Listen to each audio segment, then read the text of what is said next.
सारा जगत है मेरे भोले बाबा की शरण में। शीश झुकाते हैं हम भगवान शिव के चरण में। महाकाल बना लो हमें अपने चरणों की धूल। इस सावन ज्योतिर्लिंग पर चढ़ाए श्रद्धा के फूल। श्रावण मास की शुभकामनाएं।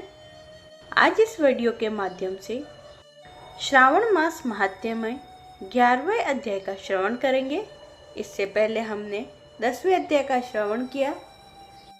10वें अध्याय में हमने शनिवार में किए जाने वाले कृत्यों का वर्णन सुना। इसमें हमने नरसिंह भगवान, शनिदेव और हनुमान जी की पूजा विधि का वर्णन सुना। अध्याय शुरू करने से पहले आप सबसे हमारा छोटा सा अनुरोध है, ये अध्याय आपको अच्छा लगे तो इसे लाइक करें और कमेंट में ओम नमः शिवाय जरूर लिखें। श्रावण मास महात्म्यमय 11वां अध्याय। रोटक और उदुम्बर व्रत का वर्णन। सनत कुमार बोले, हे देव, श्रावण मास के वारों के सभी व्रतों को मैंने आपसे सुना, किंतु आपके वचनामृत का पान करके मेरी तृप्ति नहीं हो रही है। हे प्रभु, श्रावण के समान अन्य कोई भी मास नहीं है, ऐसा मुझे प्रतीत होता है, अतः आप तिथियों का महात्म्य बताइए। ईश्वर बोले, हे सनत कुमार, मासों में कार्तिक मास श्रेष्ठ है, उससे भी श्रेष्ठ माघ मास है, और माघ मास से भी श्रेष्ठ वैशाख है, और उससे भी श्रेष्ठ मार्गशीर्ष है, जो श्री हरि को अत्यंत प्रिय है। विश्वरूप भगवान से उत्पन्न होने से ये चारों मास मुझे अत्यंत प्रिय है, किंतु 12 मासों में श्रवण तो साक्षात शिव का रूप है। हे सनत कुमार, श्रावण मास में सभी तिथियों का व्रत युक्त है, फिर भी मैं उनके प्रधान रूप से कुछ उत्तम तिथियों को आपको बता रहा हूँ। सर्वप्रथम मैं तिथि तथा वार से मिश्रित व्रत आपको बताता हूँ। श्रावण मास में जब प्रतिपदा तिथि में सोमवार हो तो उस महीने में 5 सोमवार पड़ते हैं।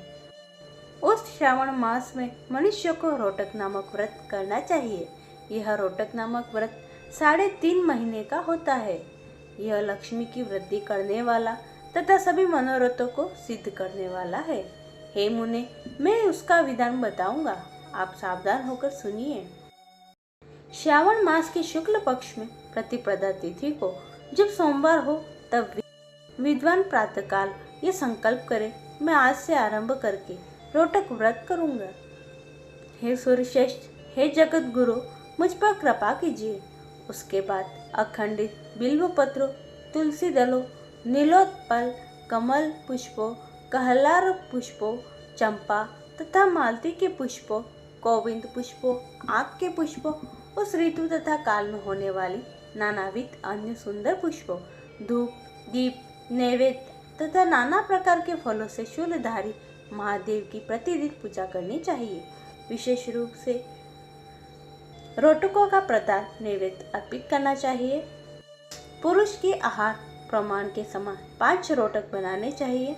बुद्धिमान को चाहिए कि उनमें से 2 रोटक ब्राह्मणों को दे दे, 2 रोटक का स्वयं भोजन करे और 1 रोटक देवता को नैवेद्य के रूप में अर्पित करे।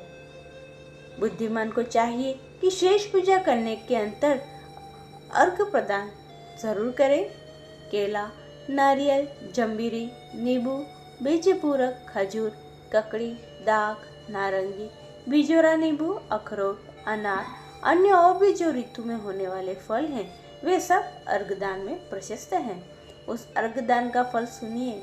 7 समुद्र सहित पृथ्वी का दान करके मनुष्य को जो फल प्राप्त होता है, वही फल विधान पूर्वक इस व्रत को करने से होता है। विपुल धन की इच्छा करने वालों को यह व्रत 5 वर्ष तक रखना चाहिए। इसके बाद रोटक नामक व्रत का उद्यापन कर लेना चाहिए। उद्यापन कृत्य के लिए सोने या चांदी के 2 रोटक बनाएं।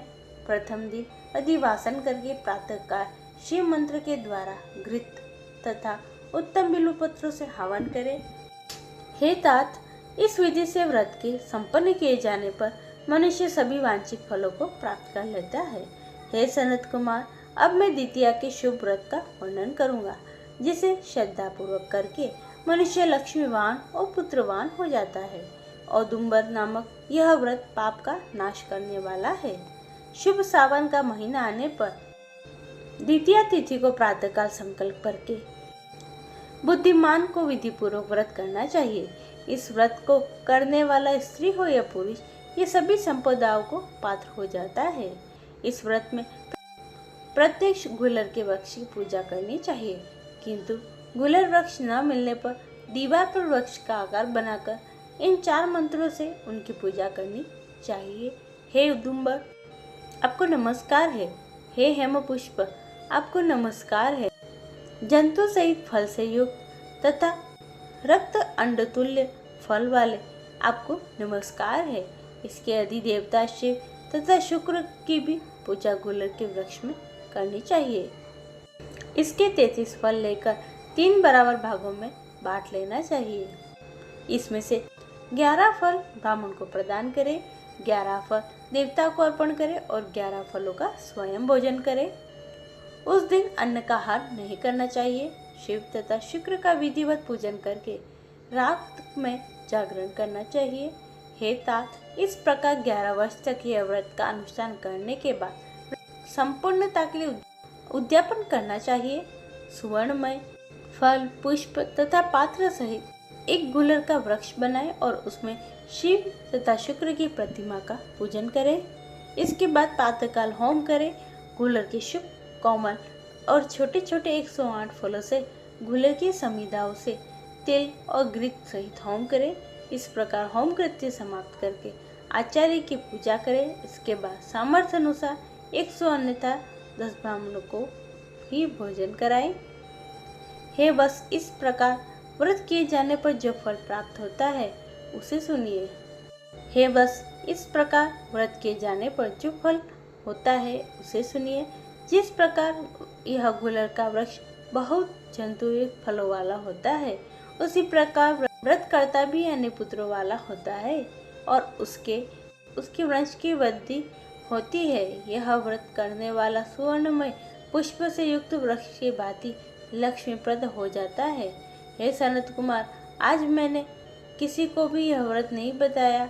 गोपनीय में से गोपनीय इस व्रत को जो मैंने आपके समक्ष कहा है, इसके विषय में संशय नहीं है और भक्तिपूर्वक इस व्रत का आचरण करना चाहिए। इस प्रकाशित स्कंद पुराण के अंतर्गत ईश्वर सानत्य कुमार संवाद में श्रावण मास महात्म्य में प्रतिपदरोटक व्रत द्वितीयोदुम्बर व्रत कथन नामक 11वां अध्याय पूरा हुआ। बोलो उमापति महादेव की जय। ये था आज का 11वां अध्याय।